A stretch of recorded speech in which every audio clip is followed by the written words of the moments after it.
Imagine you are condemned to push a boulder up a hill for eternity. You push it to the top. It rolls back down. You walk back down to the bottom, and you push it up again, forever. With full knowledge that it will roll back down, with full knowledge that nothing you do will ever stay done. This is the myth of Sisyphus. And Albert Camus, the French philosopher and novelist who wrote about him in 1942, in the middle of a world war while Paris was under Nazi occupation, argued that Sisyphus is happy.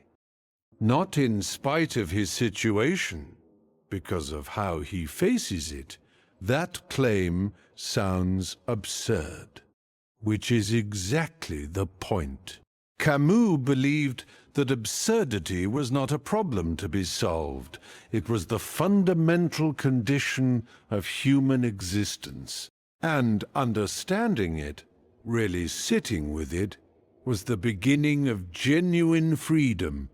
Here is what Camus meant by the absurd. Human beings have a deep, apparently hardwired need for meaning. We want our lives to make sense. We want our effort to add up to something. We want the universe to have a plan that includes us. The universe does not have a plan. It is silent.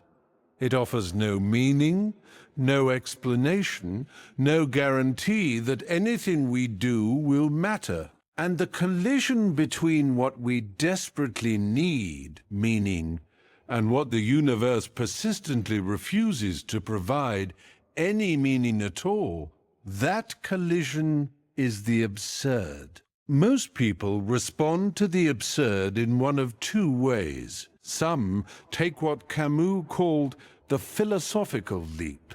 They adopt a religion or an ideology that promises meaning from outside, that fills the silence with an answer they did not arrive at themselves. Others, when they cannot make the leap, fall into despair. If nothing matters, why bother? Camus rejected both responses. He said, "The honest answer to the absurd is neither to pretend it away nor to collapse under it. The honest answer is revolt, not rebellion against the world, but a refusal to be crushed by it. A decision to keep living, keep creating, keep pushing, while knowing clearly and without illusion that the boulder will roll back down." Sisyphus knows the rock will fall. He is not deluded. He is not waiting for the day the boulder stays at the top. He understands his situation completely, and he pushes anyway. And in that pushing, deliberate, clear-eyed and undefeated, Camus sees something like joy. This is not a comfortable philosophy. Camus is not telling you that everything will work out. He is not telling you that your suffering has a purpose. He is saying something harder and, in a strange way, more liberating. You do not need it to have a purpose. You can live fully, love deeply, and create passionately in a universe that offers no final justification for any of it. Think about the things in your life that feel Sisyphean.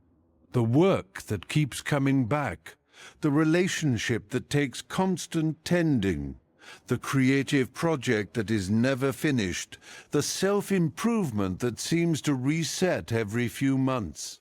The conventional response is to feel like a failure, to ask why you can never get ahead, to wonder whether it is worth it.